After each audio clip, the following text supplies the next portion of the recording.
The newest NFL rule is short and sweet. It is a 15-yard foul if a player lowers his head to initiate and make contact with his helmet against an opponent. Don't spend too long internalizing the language though, it's likely to change. Originally, the competition committee planned a new point of emphasis in 2018 on helmet shots.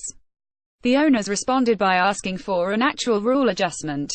The result could be one of the most impactful changes since the NFL began dealing with its concussion crisis nearly a decade ago. It's a substantial change for us, the head of the NFL's competition committee Rich McKay said after making the announcement. He explained that while previous rules had been geared towards specific instances, such as protecting defenseless receivers, we need to get out of situational protection and protect all players at all times. Most players reacted with confusion. Washington corner Josh Norman went so far as to say, "I don't know how you're going to play the game." Some of that confusion should be mitigated in the coming weeks, as the league makes its new rule clear, and alters the language ahead of the next owners' meeting in May. What about diving tackles? What about QBs leaning in on sneaks? Questions around video replay and ejections for violations remain as well. It's far too early to debate those details now. The important point today, this was a bold move by the owners. Rather than reacting to public demand for the rule, they responded to scary data illustrating the increase in helmet-to-helmet contact across the league, and the frequency of concussions that come as a result. Most likely, enforcement of the new policy will be uneven for at least a year.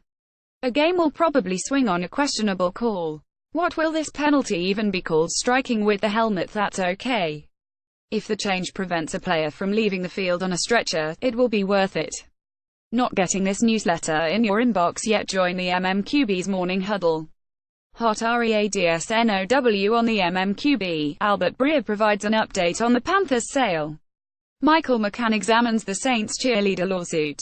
Andy Benoit considers Ndamukong Suh as fit with the Rams, and more.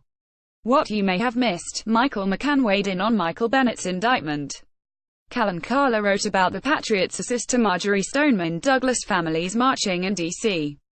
Johnny Manziel opened up to Bruce Feldman, and more. Press COVERAG1.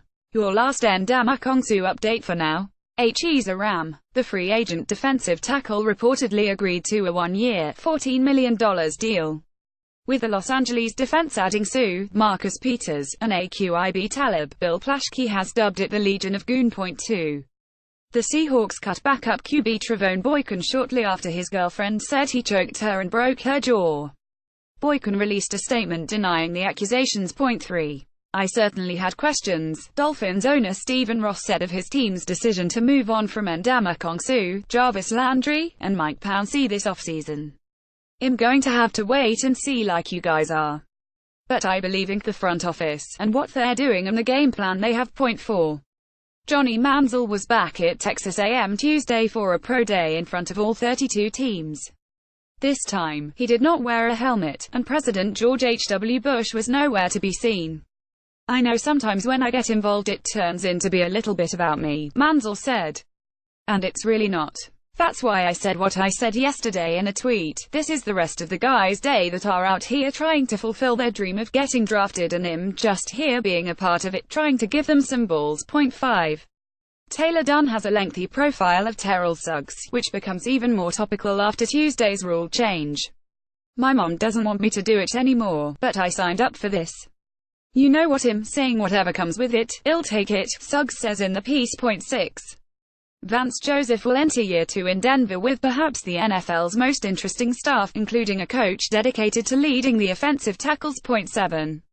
I'm not sure why, but this headline made me giggle. Andrew Luck is throwing small footballs. Point 8. Doug Farrar took a deep dive into Sam Darnold's games against Texas and Ohio State. It's a must-read for those hoping to learn why the USC QB is slated to be the number 1 overall pick, but Browns fans can skip to the last line. If the Browns deem him worthy of the first overall pick, Darnold might just prove to be the savior quarterback the franchise has been looking for since it re-entered the NFL in 1999.9. New Cowboys wide receiver Allen Hurns is changing his jersey number to 17. The Douglas shooting that was in Florida, 17 people lost their lives, so I chose that number, he said. Point 10. Jim Owczarski figured out how exactly the Bengals ended up trading with the Bills for tackle Cordy Glenn. Have a story you think we should include in tomorrow's press coverage? Let us know here. The kicker, can you figure out which 3 coaches didn't show for this year's group photo? I'll shout out the first person to tweet the names to me with Coach Esprom.